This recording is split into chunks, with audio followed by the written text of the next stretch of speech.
Alhamdulillah hamdan katsiran thayyiban mubarakan fi mubarakan alaihi kama yuhibbu rabbuna wa yarda wa asyhadu an la ilaha illallah wahdahu la syarika lahu wa asyhadu anna Muhammadan abduhu wa rasuluh ya ayyuhalladzina amanu taqullaha haqqa tuqatih wa la tamutunna illa wa antum muslimun wa ba'du. Allahumma salli ala Muhammad wa ala alihi wa ashabihi wa man tabi'ahum bi ihsani ila yaumil qiyamah. Faqala Allah ta'ala fil Qur'anil Karim wa may yuti'innaha wa rasulahu fa ulaika ma'al ladzina an'ama Allahu 'alaihim minan nabiyyin was-siddiqin wasyuhada'i was-shalihin wa hasuna ulaika rafiqa. Waqala Nabi Allah Muhammad sallallahu alaihi wasallam fil hadis anta ma'aman ahbabta atau kama qala Rasulullah sallallahu alaihi wasallam. Ibu-ibu dan bapak sekalian, jamaah salat maghrib, salat jihad yang disampaikan Allah Subhanahu wa taala. Alhamdulillah bismillah Allah turunkan hujan. Mudah-mudahan tidak menjadi penghalang semangat kita untuk bermajelis ilmu yang sudah kita sepakati waktunya. Dan semoga keberadaan kita di majelis ilmu ini Allah meridainya, Allah mencintainya, sehingga menjadi catatan ibadah kita di sisi Allah Subhanahu wa taala. Salawat dan salam senantiasa kita sampaikan pada junjungan kita Nabi Allah Muhammad sallallahu alaihi wasallam. Ibu-ibu dan bapak sekalian, hari ini kita akan membahas tema bersama Nabi atau bersama Rasulullah sallallahu alaihi wasallam di surga. Beberapa waktu yang lalu kita pernah membahas tentang yang dirindukan surga. Mudah-mudahan masih ingat, ada 4 golongan yang dirindukan surga. Yang pertama adalah dalil Quran, orang yang suka membaca Al-Quran dengan berbagai penjelasannya. Kemudian yang kedua adalah wa khafidil lisan, orang yang menjaga lisannya. Kemudian yang ketiga mutmi'il ji'an, yaitu orang yang suka memberi makan kepada orang yang kelaparan. Yang keempat adalah wasaimin fi syahri Ramadan, orang yang menjaga puasa Ramadan. Hari ini kita akan membincangkan bersama Rasulullah di surga. Saudara seiman, sungguh surga tentu tempat yang penuh dengan kebahagiaan. Kita mengetahui ketika kita sekian waktu yang lalu, saya nggak tahu tepatnya, sudah lupa, ketika kita pernah sedikit membahas tentang sifatul jannah wa ahli, sifat surga dan calon penghuninya dan penghuninya, maksudnya ya. Kita mendapatkan berita dari Allah, pemberitahuan dari Allah, berita dari Rasulullah sallallahu alaihi wasallam bagaimana tentang kenikmatan yang ada di dalam surga. Sampai kemudian digambarkan setiap orang umurnya akan dimudahkan, dibuat muda oleh Allah Subhanahu wa taala. Umurnya antara 30 sampai 30 tahun. Kemudian kalau bagi laki-laki sampai ini yang paling membahagiakan laki-laki nih biasanya nih, diberikan kekuatan dalam masalah jima sampai 100 kali gitu ya. 100 kali lipat kekuatan jimanya di dunia. Kalau wanita dirubah oleh Allah Subhanahu wa taala menjadi lebih baik daripada bidadari.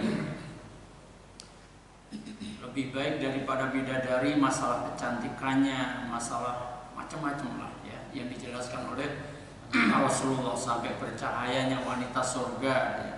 Kalau digambarkan oleh Rasulullah, kalau ada wanita surga itu ibu-ibu yang di belakang itu loh, calon wanita surga insya Allah ya. Dan juga tentu keluarga kita juga ya, mudah-mudahan ya, yang wanita ya. Kalau ada wanita surga yang keluar untuk menampakkan dirinya ke penduduk dunia, niscaya cahayanya akan memenuhi muka bumi ini. Satu orang wanita surga, Masya Allah. Bahkan kemudian wangi tubuhnya akan menyebar ke seluruh muka bumi. Bahkan kemudian digambarkan oleh Rasulullah kalau wanita itu menutup kepalanya, sebagaimana ibu-ibu juga menutup kepalanya, ya, maka Rasulullah menyatakan bahwa penutup kepala wanita surga itu lebih baik daripada dunia dan isinya.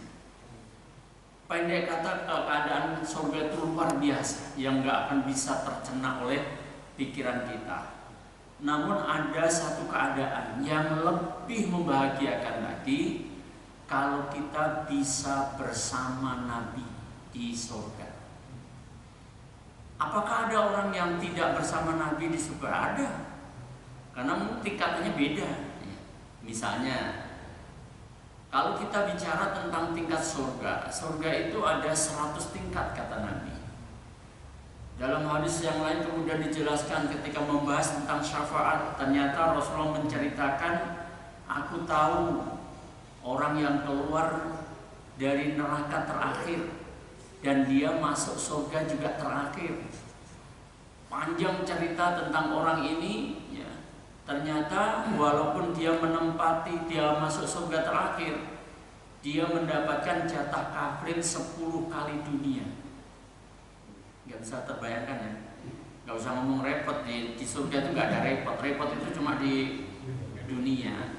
Walaupun kita diberikan jatah kafling, jangan kita lah. Ini cerita orang yang terakhir masuk surga, jangan kita. Kita kalau bisa masuk duluan, ya. Jadi orang yang terakhir masuk surga itu dapat jatah kafling berapa? 10 kali dunia, Masya Allah, ya. Dan kemudian Rasulullah menyatakan, itulah penduduk surga yang paling bawah. Penduduk surga yang paling rendah tingkat kebahagiaan. Bahagia juga, cuma dibandingkan dengan level-level yang lain itu ini paling rendah gitu loh, level kebahagiaannya, ya. Nah, kalau kita bersama Nabi, kira-kira pada level surga yang mana? Yang paling tinggi. Kalau Bapak nyebutnya yang pertama, yang paling tinggi pasti. Nah, itulah kebahagiaan yang diwasiatkan oleh Rasulullah, kalau kalian minta surga, mintalah surga Firdaus, ya. Makanya ketika kita membahas bagaimana mudahnya kita masuk surga, kita pernah membaca surat surat Al-Kahfi ayat 107 diantaranya nih, mudahnya kita masuk surga. Ketika Allah Subhanahu wa taala dalam kalamullah surat Al-Kahfi ayat yang ke-107 yang berbunyi, innal ladzina amanu wa amilus solihati kanat lahum jannatul firdausi nuzula. Sesungguhnya orang-orang yang mereka beriman dan beramal soleh, maka bagi mereka disediakan surga Firdaus sebagai tempat tinggalnya, ya.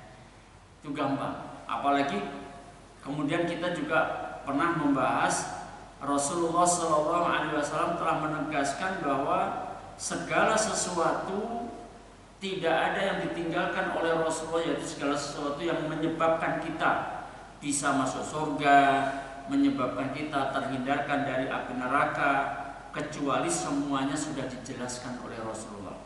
Dalam bahasa hadisnya, ya, ma baqiya syai'un yuqarribu ilal jannati wa yubaidu minan nari illa wa qad uyyina lakum. Tidak ada satupun yang aku tinggalkan sebab-sebab kalian masuk surga. Maksudnya sebab-sebab itu caranya kita masuk surga, gitu ya. Jalannya kita masuk surga, gitu ya. Dan juga caranya kita terhindarkan dari api neraka, jalannya kita terhindarkan dari api neraka, illa wa qad buyyina lakum, kecuali semuanya sudah aku jelaskan, kata Nabi. Jadi kalau tidak ada satupun yang ditinggalkan, semuanya sudah dijelaskan, maka kita tidak butuh penjelasan yang baru. Kita tidak butuh cara yang baru. Semuanya sudah komplit Mau masuk surga sudah dijelaskan oleh Rasulullah semuanya. Mau terhindarkan dari api neraka semuanya sudah dijelaskan oleh Rasulullah. Bahkan didahului dengan kalimat ma baqiya syai'un. Tidak ada satupun yang aku tinggalkan. Berarti tuntas. Tuntas semuanya sudah dijelaskan oleh Rasulullah. Kalau tuntas semuanya sudah dijelaskan oleh Rasulullah, jangan coba-coba membuat cara yang baru. Justru nggak akan nyampe nanti, gitu loh, ya. Nanti mudah-mudahan suatu saat kita bisa membahas tentang Telaga Kautsar, di mana ada sekelompok orang Islam yang ternyata tersesat dari telaganya Nabi. Padahal Nabi menyatakan, aku tunggu kalian di telagaku. Kemudian Nabi menyatakan, ditampakkan kepadaku sebagian dari kalian. Kalian umat Islam ditampakkan oleh Allah sebagian dari kaum muslimin yang tidak bisa mencapai telaganya Nabi. Nabi sampai bingung, sampai mengeluhkan kepada Allah, menyampaikan kepada Allah, ya Allah, mereka kan umatku, kenapa nggak bisa sampai sini? Kok nggak bisa ngambil air telagaku, kenapa? Dijawab oleh Allah, engkau tidak tahu. Mereka telah membuat hal yang baru setelah engkau tidak ada. Itu bahayanya kalau hal-hal baru dalam urusan agama, ya. Hal-hal baru dalam urusan agama, bukan dalam urusan sarana. Kalau urusan sarana semuanya berkembang sesuai dengan perkembangan teknologi. Kalau urusan agama dikembangkan sesuai dengan urusan teknologi, Pak? Boleh? Nggak boleh lah kalau urusan agama. Ya. Tapi kalau urusan sarana ini yang untuk rekam ini, saya bawa teh, sarana semuanya. Jangan dicampur aduk. Diingatkan tentang bahayanya hal-hal yang baru dalam urusan agama, kemudian dibantah, ya udah kalau memang nggak boleh dengan urusan yang baru ke Mekah pakai onta saja, kan itu kan sarana. Gimana sih? Ya, kalau pada zaman Nabi sudah ada pesawat, kira-kira Nabi pakai apa? Bisa pakai pesawat atau bisa pakai mobil yang tercepat gitu ya? Kan pada zaman Nabi kan belum ada pesawat. Itu namanya sarana. Ya, berkembang sesuai dengan ilmu yang diizinkan oleh Allah Subhanahu wa taala. Enggak apa-apa kalau itu urusan dunia. Hal yang baru itu adalah dalam urusan agama, Nah, baik, saudaraku seiman, ya. Maka hari ini kita akan melihat apa yang menjadi sebab kita bisa bersama Nabi di surga. Bisa bersama Rasulullah Sallallahu Alaihi Wasallam di surga, ya. Saudara seiman yang disalamkan Allah Subhanahu Wa Taala, karena semua masalah itu sudah dijelaskan oleh Nabi, maka pun juga demikian. Kalau kita ingin bersama Rasulullah Sallallahu Alaihi Wasallam di surga, maka Rasulullah juga sudah menjelaskannya, ya. Mari kita lihat satu persatu sebabnya yang menjadikan kita bisa bersama Nabi di surga, bersama Rasulullah di surga. Sebab yang pertama adalah kalau kita mentaati Allah dan Rasulnya, ya. Ini sebab yang paling tinggi, ya. Semua orang bisa masuk surga ya karena taat kepada Allah dan Rasulnya, ya. Ada satu ayat Allah Subhanahu Wa Taala di dalam surat An-Nisa ayat yang ke-69, Allah Subhanahu wa taala menyatakan, wa may yuti'inna war rasula fa ulaika ma'al ladzina an'ama Allahu 'alaihim minan nabiyyina was-siddiqina wasyuhada'i was-shalihin wa hasuna ulaika rafiqa. Dan siapapun yang mentaati Allah dan Rasulnya, mereka itu akan bersama-sama, ya, akan dibersamakan dengan orang-orang yang dianugerahi nikmat. Faulaika, maka mereka itu ma'a bersama alladzina, orang-orang yang an'amallahu alaihim, yang dikaruniai nikmat, oleh Allah pada mereka. Nah, sekaligus ayat ini juga untuk menafsirkan kalimat yang selalu kita ucapkan kalau kita sholat, yaitu siratal ladzina an'amta 'alaihim. Setelah kita mengucap ihdinas siratal mustaqim, siratal ladzina an'amta 'alaihim. Nah, siapa itu? Tafsirnya apa itu? Siratal ladzina an'amta 'alaihim. Setelah kita meminta kepada Allah, memohonkan kepada Allah ihdinas siratal mustaqim, tunjukilah kami kepada jalan yang lurus, yaitu jalannya orang-orang yang Engkau karuniai nikmat. Jalan yang lurus yang kita minta itu adalah jalannya kelompok manusia yang dikaruniai nikmat oleh Allah. Maka tafsirnya ayat ini, ayat 69 surat An-Nisa. Siapa mereka itu yang dikaruniai nikmat, yang kita ingin bersama mereka, yang kita juga ingin menempuh jalan mereka, cara mereka dalam beragama, yaitu An-Nabi yang pertama, yaitu An-Nabi. Ya. Yang kedua adalah As-Siddiqin, orang-orang yang jujur. Jujur di sini adalah selalu menerima apapun yang diajarkan, yang diberitakan oleh Nabi, seperti halnya Abu Bakar. Makanya Abu Bakar mendapat gelar apa? As-Siddiq, karena selalu membenarkan walaupun yang diceritakan oleh Rasulullah itu nggak bisa diterima oleh akal gitu. Contohnya misalkan peristiwa Isra Mi'raj misalkan. Zaman itu sekarang aja belum bisa dicerna dengan akal. Ya. Dari Mekah ke Palestina, kemudian naik ke langit ke-7, balik lagi subuh sudah di Mekah lagi. Itu banyak yang mengguncang iman itu.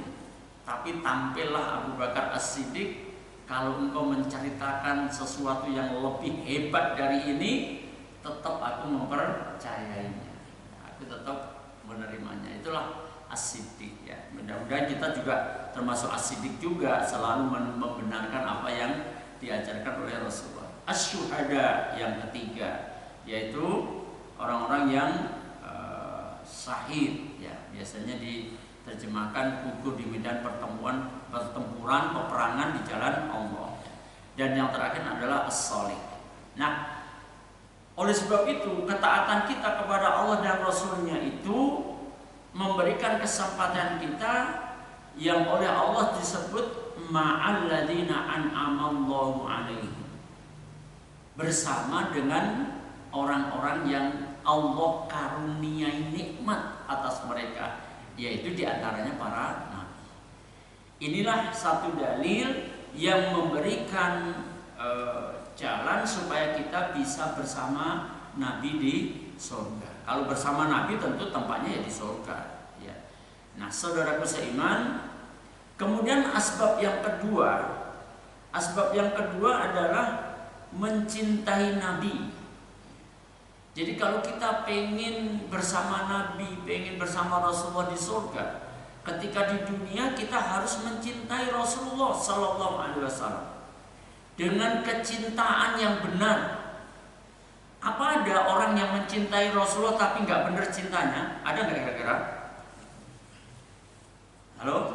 Ada nggak orang yang mengaku cinta kepada Rasulullah, tapi ketika dilihat ini bukan orang yang mencintai Rasulullah? Banyak, bahkan banyak ya mengaku-ngaku cinta Rasul, tetapi menampakkan bahwa dirinya tidak cinta kepada Rasulullah. Ya dibuktikannya dengan mereka banyak melanggar apa yang diajarkan oleh Rasulullah Sallallahu Alaihi Wasallam. Contohnya apa? Misalkan yang paling gampang nih,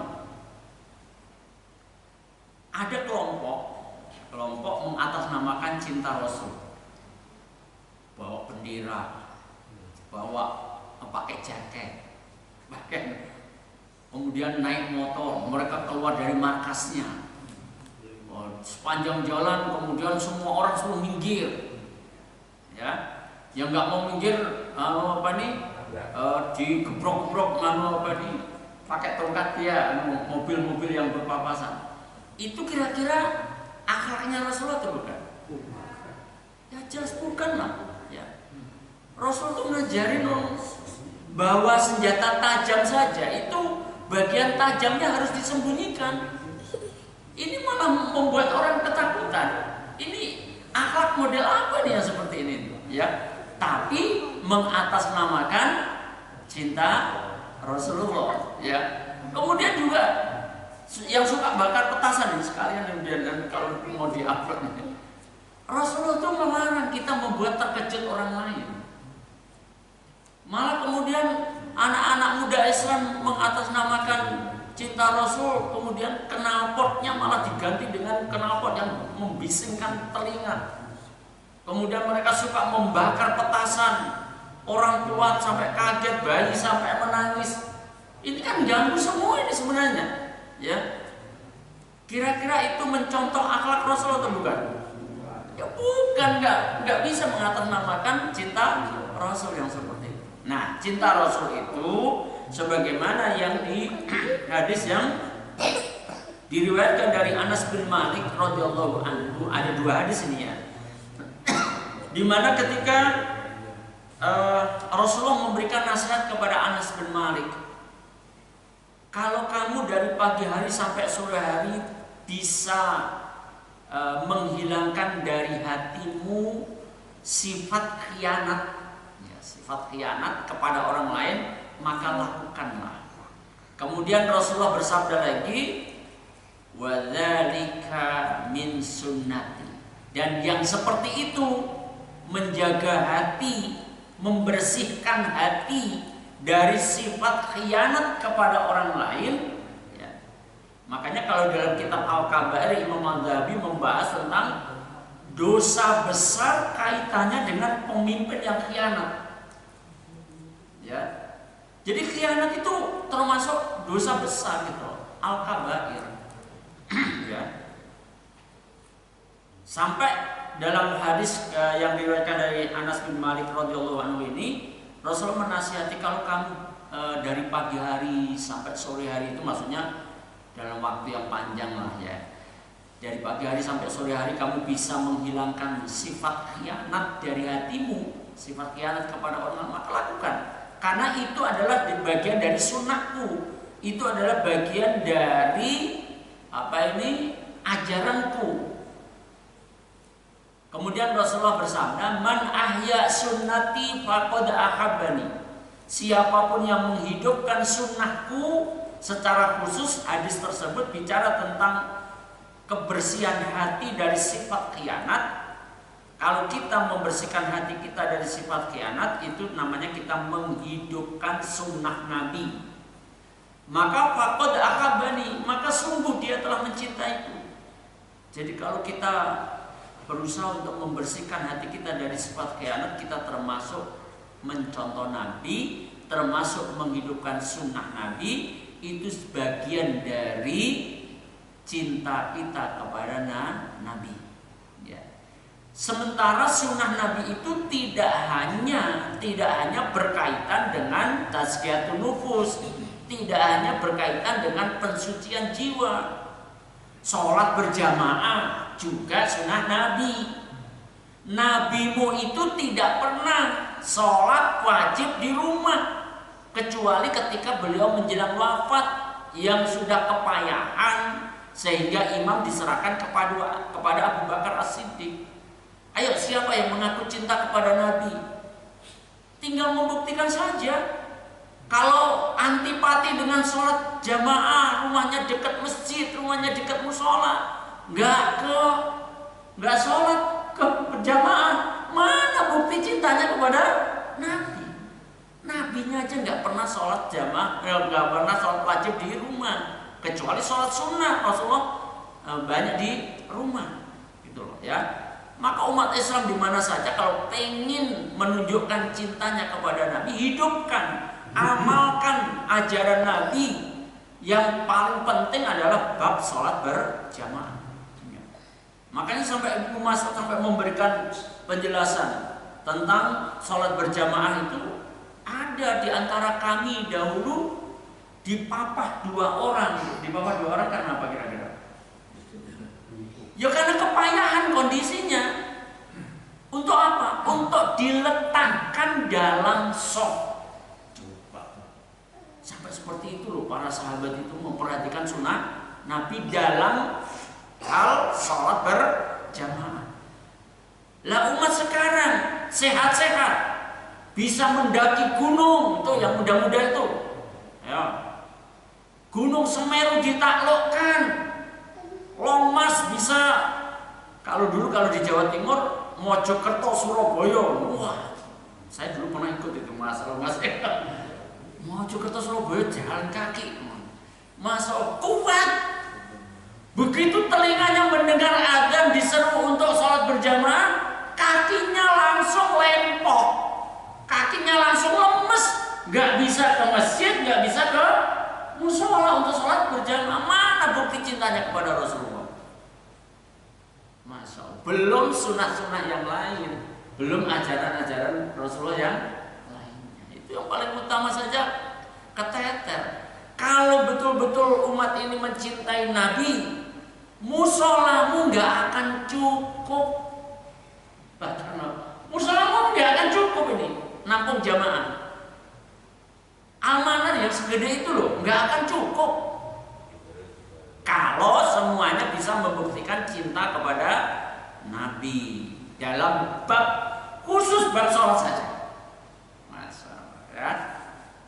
Saudara Siman, maka ketika kita bisa membuktikan cinta kita kepada Nabi dengan menghidupkan sunnahnya, tebusannya luar biasa.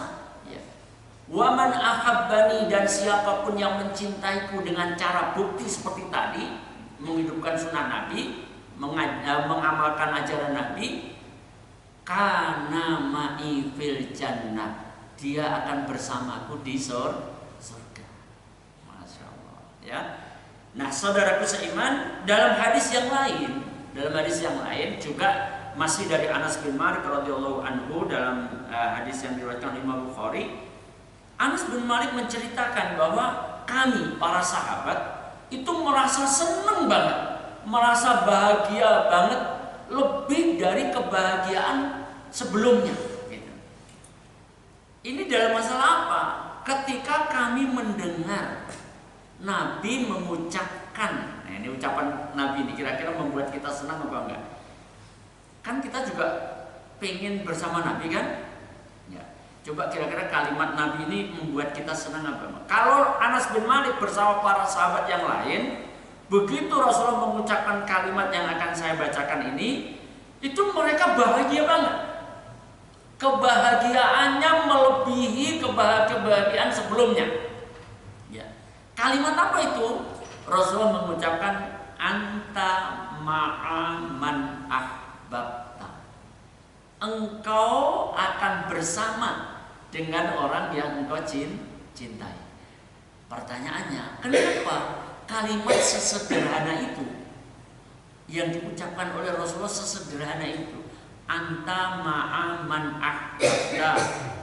Engkau akan bersama dengan orang yang engkau cintai. Kok itu bisa membuat kebahagiaan yang luar biasa bagi para sahabat? Kenapa kira-kira? Siapa yang berani nyoba? Kenapa Pak? Karena para sahabat itu, ya kalau kita lihat sirah para sahabat itu, mereka tuh selalu ingin bersama Nabi. Tidak hanya dalam urusan akhirat, di dunia saja mereka pengen selalu bersama Nabi. Cerita yang paling spektakuler itu pada masalah hijrahnya para sahabat. Coba. Yang penting, pokoknya yang penting bersama Nabi terus. Ya. Walaupun harus meninggalkan keluarga, harus meninggalkan harta untuk pindah ke Yatsrib, pindah ke Madinatul Munawwarah. Ya. Itu mereka sanggup itu.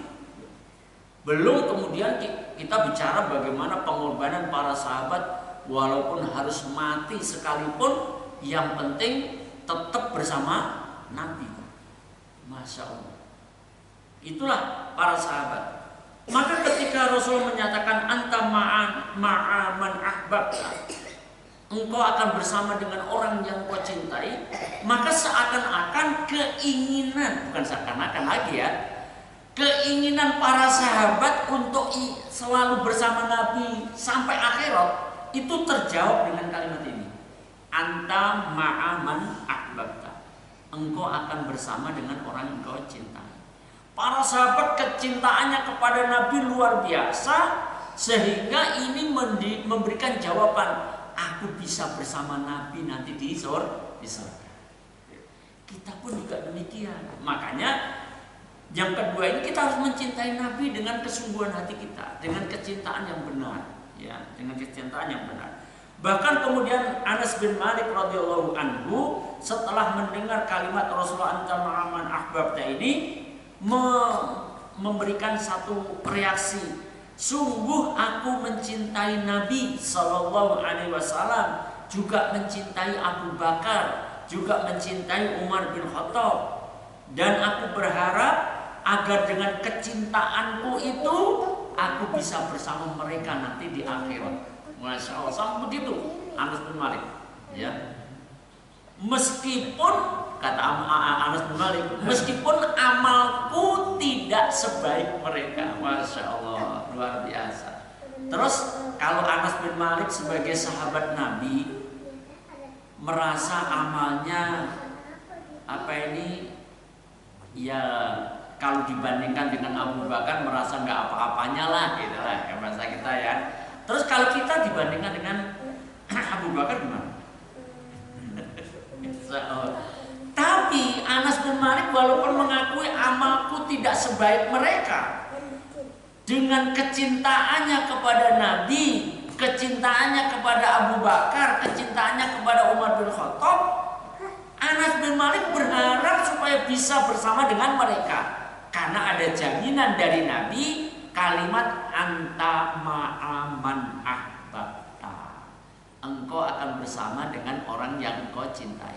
Kalau kita mencintai Nabi juga sebagaimana cintanya Anas bin Malik kepada Nabi. Kalau kita mencintai para sahabat, kalaulah dalam hadis ini oleh Anas bin Malik disebut cuma 2 sahabat, yang paling utama yaitu Abu Bakar dan Umar bin Khattab, kita pun juga harus mencintai orang-orang yang dicintai oleh Allah. Para sahabat itu orang-orang yang dicintai oleh Allah. Sampai Allah mau kemudian mentazkiyah mereka dengan kalimat radhiyallahu anhum. Allah ridho kepada mereka. Siapa ini? Mereka ini para sahabat. Ya, para sahabat. Kalau para sahabat itu dicintai oleh Allah, kita pun juga harus mencintai orang-orang yang dicintai oleh Allah. Supaya harapan kita seperti Anas bin Malik radhiyallahu anhu, bisa juga bersama dengan Nabi, bisa juga dengan para sahabat yang mereka dalam kategori as-siddiq, as-syuhada, as-sholihin gitu ya. Baik, mudah-mudahan betul-betul kita bisa mencintai Nabi dengan sebenar-benarnya kecintaan ya. Kemudian asbab yang ketiga supaya kita bisa bersama dengan Nabi adalah hendaklah kita memperbanyak sholat sunnah. Memperbanyak sholat sunnah, tentu sholat sunnah yang diajarkan Nabi, bukan ngarang-ngarang sendiri. Pertanyaannya, apa memang ada sholat sunnah yang dikarang-karang sendiri? Ada kira-kira? Ada. Di antaranya adalah sholat ar-raghaib. Di antaranya sholat ar-raghaib. Nah, biasanya sholat ar-raghaib ini dilakukan atau diamalkan di bulan Rajab, Jumat pertama ya. Dimulai dari ba'da maghrib sampai isya. Jumlahnya kalau nggak salah 12 rakaat. Tidak ada ajaran Nabi tentang sholat ar-raghaib. Tapi juga banyak yang mengamalkan.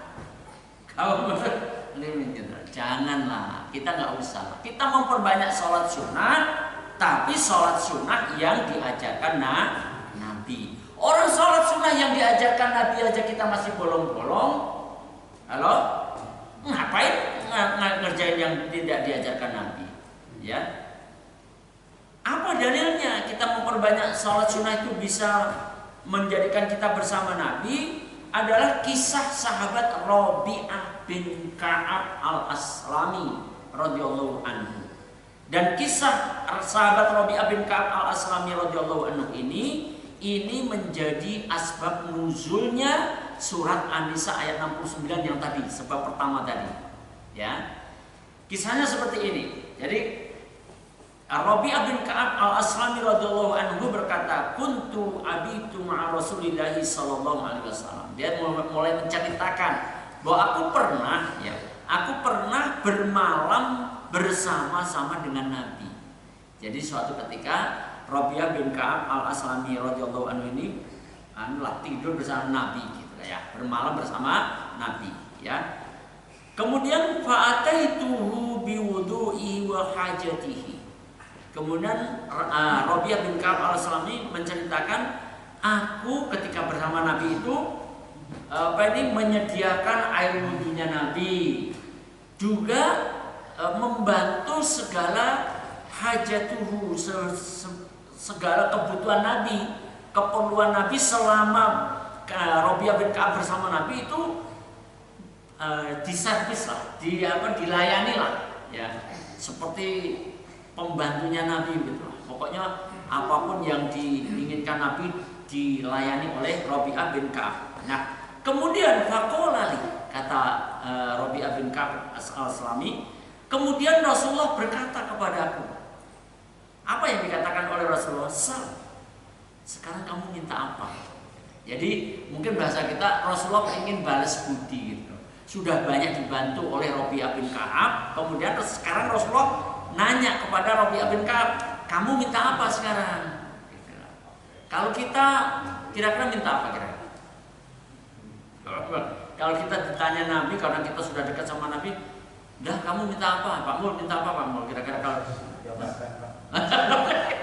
minta aja. Ya, keumuman manusia biasanya yang diminta urusan dunia. Tapi lihat ini, Rabi'ah bin Ka'ab al-Aslami.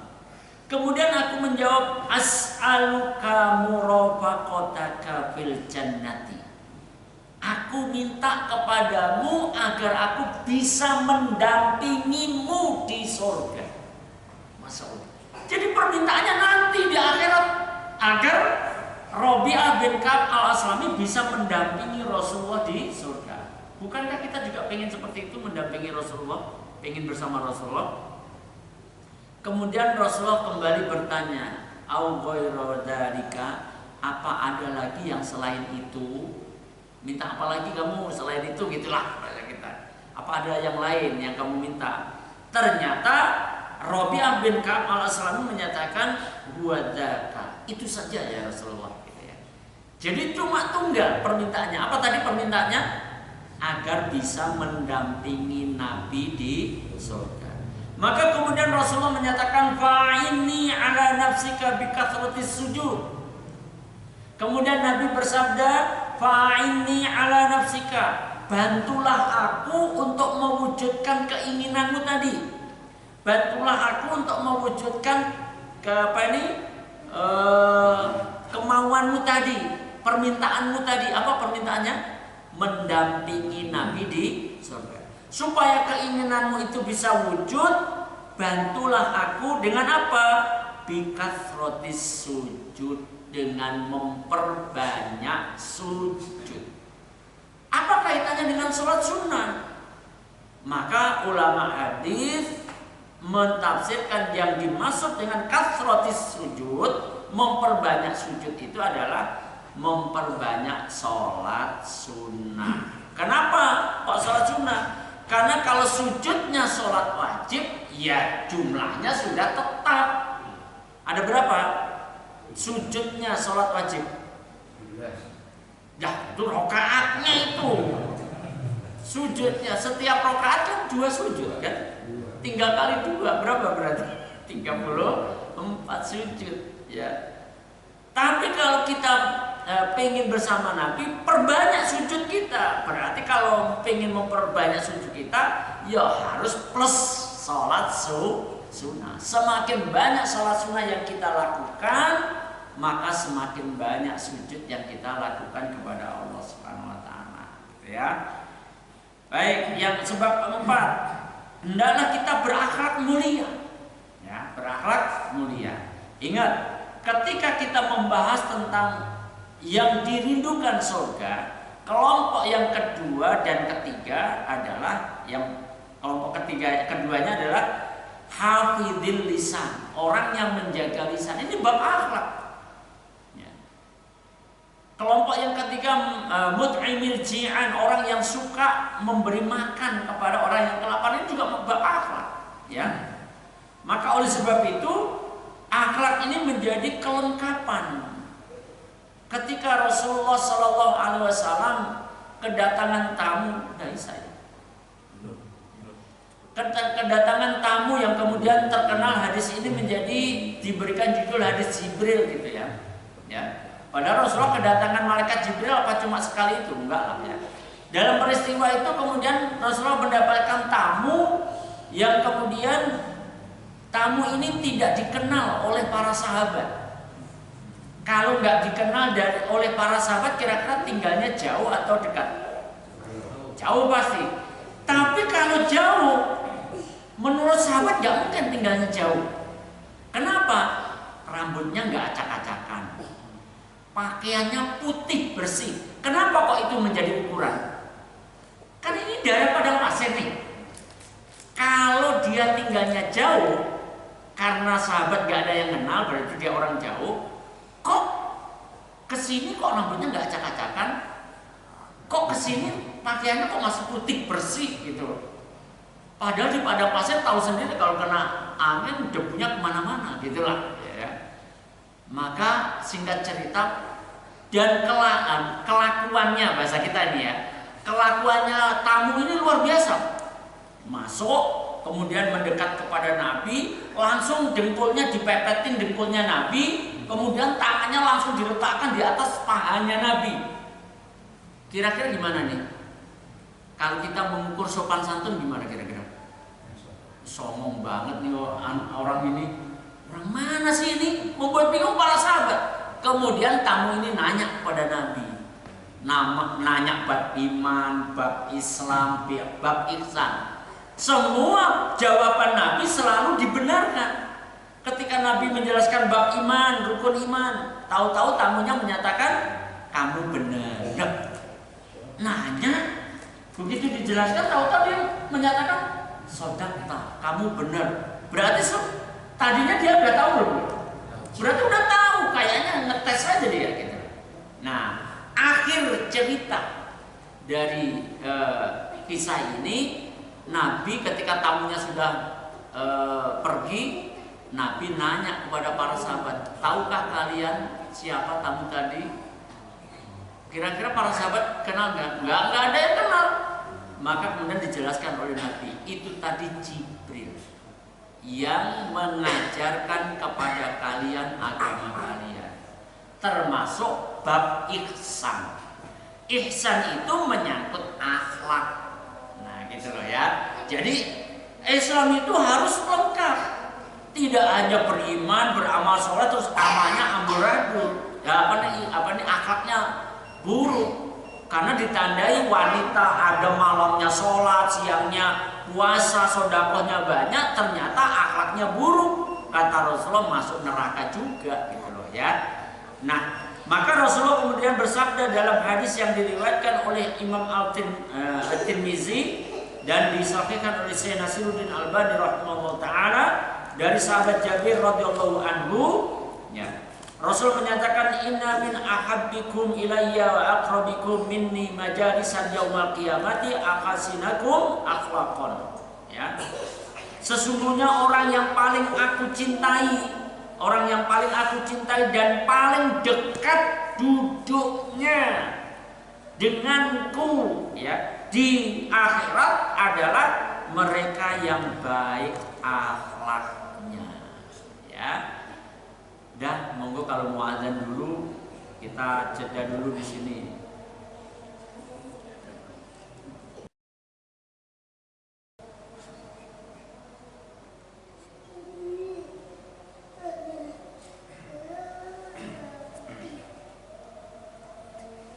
Bismillahirrahmanirrahim. Alhamdulillahirabbil alamin. Allahumma shalli ala Muhammad wa ala alihi wa ashabihi wa man tabi'ahum bi ihsan ila yaumil wa ba'du. Kita lanjutkan sedikit lagi ya. Tadi kita sudah sampai pada memperbanyak berakhlak mulia ya. Sebab yang keempat. Sebab kelima agar kita bisa bersama Nabi adalah memperbanyak sholawat kepada Nabi ya, memperbanyak sholawat kepada Nabi ya, sebagaimana hadis yang terdapat dalam kitab Adabul Mufrad Imam Bukhari, kitab beliau ya, juga diriwayatkan oleh Imam At-Tirmidzi dari sahabat Abdullah bin Mas'ud radhiyallahu anhu ya, bahwa Rasulullah sallallahu alaihi wasallam bersabda, aulan nasi bi yaumal qiyamati aktsaruhum alayya salatan. Bahwa manusia yang paling utama, maksudnya adalah paling dekat denganku di hari kiamat, artinya di akhirat. Jadi manusia yang paling dekat dengan Nabi di hari kiamat itu siapa? Aktsaruhum alayya sholatan. Mereka yang banyak bersolawat kepadaku. Ya. Makanya kita jangan kemudian enggan, jangan merasa capek. Ruang waktu perbanyak sholawat, itu amalan yang paling utama sebenarnya juga ya. Sampai Allah menyatakan innallaha wa malaikatahu yusholluna 'alan nabi ya ayyuhalladzina amanu shollu 'alaihi wa sallimu taslima. Ya. Bahkan apalagi kalau hari Jumat ya. Bahkan sampai Rasulullah serukan perbanyaklah sholawat kepadaku pada hari Jumat. Ini dalil khusus itu ya. Kalau hari Jumat perbanyak sholawat kepada Nabi Sallallahu Alaihi Wasallam. Bahkan saudara pesanan, kita dulu pernah membahas satu kitab Wadahu ar-Rasul li ummatihi, perpisahan Rasul dengan umatnya. Ada bab juga bab sholawat ya. Sampai kemudian Rasulullah bersabda bahwa Allah itu punya malaikat khusus yang kerjanya keliling muka bumi ini, kerjanya ya. Keliling muka bumi khusus. Apa ini yang dilakukan oleh malaikat yang ditugaskan keliling muka bumi? Untuk mengambil sholawat-sholawat dari kita. Kalau kita mengucapkan sholawat kepada Nabi SAW, kemudian ucapan itu diambil oleh malaikat itu disampaikan kepada Nabi. Bahasanya untuk menyampaikan salam umatku kepadaku. Dalam hadis yang lebih ini, yang lebih lengkap, sambil disebut nama kita, ini salam dari Fulan bin Fulan gitu, dari Pak Bambang bin siapa gitu ya, gitu ya, dari Fulan, dari Fulanah binti Fulan gitu. Jadi semakin banyak sholawat kita sampaikan kepada Nabi, semakin banyak nama kita disebut oleh malaikat itu di hadapan Nabi. Kalau nama kita sering disebut oleh malaikat itu dalam rangka menyampaikan salawat dan salam kita kepada beliau, maka nama kita semakin dikenal oleh Nabi. Walaupun Nabi secara fisik nggak kenal kita, karena memang kita nggak sezaman dengan Nabi, ya. Tapi kita bisa dikenal Nabi. Nanti kalau kaitannya dengan Talaga Kautsar, Nabi bisa kenal kita karena muka kita bercahaya, tangan kita bercahaya, kaki kita bercahaya, itu semua karena air wudhu. Jadi jangan dianggap enteng wudhu itu. Nah, kadang-kadang anak muda itu sekarang, aduh, wudhu super cepat, kilat banget wudhunya. Kamu itu sudah wudhu atau belum sih? Kilat, coba kamu resapi. Kamu kumur-kumur, kemudian membersihkan hidung, itu aja udah berapa lama coba? Kok wudhu kok cepat banget, padahal itu menentukan sahnya sholat atau tidak. Dianggap enteng saja wudhu. Ya, Masya Allah ya. Nah saudaraku seiman ya, memperbanyak sholawat kepada Nabi ya, itu menjadi asbab kita dekat dengan Nabi di akhirat. Kemudian sebab yang keenam, hendaklah kita suka menyantuni anak yatim. Alhamdulillah musola kita punya program ya Pak ya, untuk sana. Tapi jangan duafa. Duafa itu kalau Ya boleh, maksudnya juga apa juga perlu harus kita santuni. Coba juga punya program secara khusus untuk apa nih memelihara anak yatim. Itu lebih utama sebenarnya, ya lebih utama. Karena dalam hadis ini Rasulullah SAW menyatakan, hadis ini diriwayatkan oleh Imam Bukhari juga Imam Muslim dari sahabat Sa'ad bin Sa'ad radhiyallahu anhu. Ya, ana wa kafilul yatimi fil jannati hakada. Ya. Aku dan orang-orang yang merawat anak yatim, digambarkan oleh Rasulullah. Aku Nabi dengan orang yang suka merawat anak yatim di surga nanti seperti ini. Gitu. Jadi dekat banget antara orang yang suka merawat anak yatim dengan Nabi di surga, berdekatan banget. Itu namanya bersama Nabi di surga. Nah, saudara beriman, tapi saya pesan sekali lagi ya, kalau kita nyantuni anak yatim, jangan nunggu-nunggu bulan Muharram. Kenapa harus nunggu hari raya anak yatim? Hari raya anak yatim aja dipertanyakan, emang Rasul ngajarin hari raya anak yatim? Kan nggak ada, Nabi nggak pernah ngajarin hari raya anak yatim gitu. Anak yatim itu kebutuhannya tidak hanya bulan Muharram, setiap saat. Kalau bisa ya kita santuni gitu loh. Ya, itu kan ya tetap semuanya sesuai dengan kemampuan kita masing-masing. Dan juga tidak hanya cukup kemudian mengusap-usap kepalanya anak yatim tok, diusap-usap tok. Masya Allah, ya mendingan nggak usah diusap tapi disantuni daripada cuma diusap tapi nggak disantuni. Masya Allah, ya. Kemudian tinggal 2 lagi kita ini ya, selesaikan aja ya. Yang ketujuh adalah, nah ini secara khusus bagi kita yang diberikan amanah oleh Allah, anak perempuan. Ya. Kenapa kok anak perempuan yang menjadi kekhususan dalam sebab yang ketujuh ini? Karena pada zaman jahiliyah sebelum Nabi diutus, bukankah keluarga yang lahir anak perempuan itu aib banget, bahkan ada yang dikubur hidup-hidup dan sebagainya gitu kan? Ya, zaman-zaman jahiliyah. Bahkan di dalam zaman modern sekalipun, ya kebanyakan adat istiadat di muka bumi ini itu lebih mengutamakan anak laki-laki daripada anak perempuan. Maka Islam tidak menganggap seperti itu. Ya. Kalau punya anak perempuan itu bisa menjadikan asbab orang tuanya bersama Nabi di surga. Tapi mesti harus ada amalnya. Amalnya apa? Inilah amalnya. Hadis yang diriwayatkan oleh Imam Bukhari dalam kitab Adabul Mufrad dari sahabat Anas bin Malik radhiyallahu anhu bahwa Rasulullah SAW bersabda, "Man 'ala jariyataini hatta tadaraka dakhaltu ana wa huwa fil jannati kahatain." Ya. Siapa saja yang mendidik anaknya yang perempuan, dalam hadis ini disebut secara khusus 2 anak perempuan gitu ya. Tapi kalau anak 1 perempuan juga nggak apa-apa, 3 anak perempuan juga nggak apa-apa. Tapi dalam hadis ini mau disebut 2 anak perempuan ya. Sampai kemudian menjadi dewasa, menjadi anak yang solihah. Nah ini didikannya nih yang penting nih ya. Bukan punya anak perempuannya yang penting, tapi anak perempuan itu kemudian dididik menjadi anak yang solehah, menjadi hamba yang solehah. Maka kemudian Rasulullah menyatakan dakhaltu anam wa huwa bil jannati kahatain. Ya.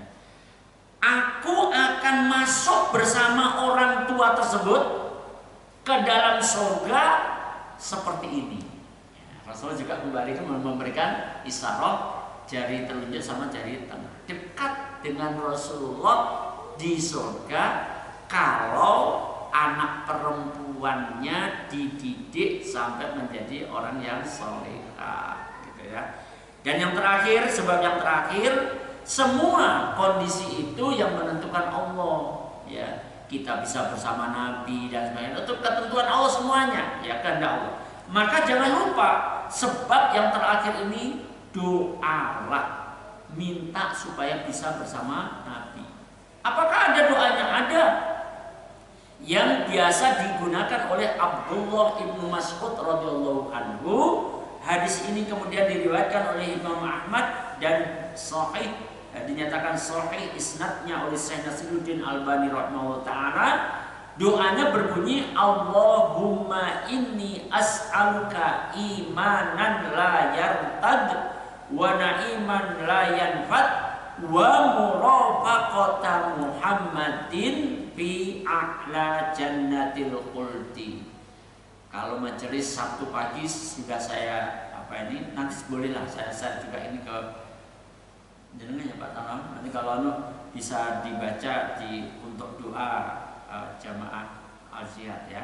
Allahumma inni as'aluka imanan la yartab. Ya Allah, sesungguhnya aku minta kepadamu iman yang tidak sampai lepas, iman tidak sampai murtad, jangan sampai. Kemudian wa na'iman la yanfad, juga kenikmatan yang tidak pernah terputus. Yang ketiga yang kita minta adalah wa murafaqata Muhammadin, dan aku bisa mendampingi Nabi Muhammad sallallahu alaihi wasallam fi a'la jannatil khuldi, di surga yang paling tinggi, yaitu doa ya. Nah, dengan demikian tuntas sudah 8 asbab ya, untuk kita bisa bersama Rasulullah SAW di surga. Mudah-mudahan Allah Subhanahu wa taala memberikan kekuatan, kemampuan dan kemudahan untuk kita bisa menempuh sebab-sebab kebersamaan kita dengan Rasulullah Sallallahu Alaihi Wasallam di surga Allah Taala. Tidak ada tempat kita mengadu, tidak ada tempat kita untuk berkeluh kesah, menggantungkan harapan kecuali hanya kepada Allah Jalla wa Ala. Mudah-mudahan kita semuanya bersama keluarga kita bisa bersama Nabi Sallallahu Alaihi Wasallam di surga Allah Taala. Akhirul da'wana alhamdulillahirabbil alamin. Sallallahu Nabi Muhammadin Sallallahu Alaihi Wasallam. Kita akhiri bersama dengan kifaratul majlis. Subhanallah wa bihamdika, asyhadu an la ilaha illa anta, astaghfiruka wa atubu ilaik. Wassalamualaikum warahmatullahi wabarakatuh.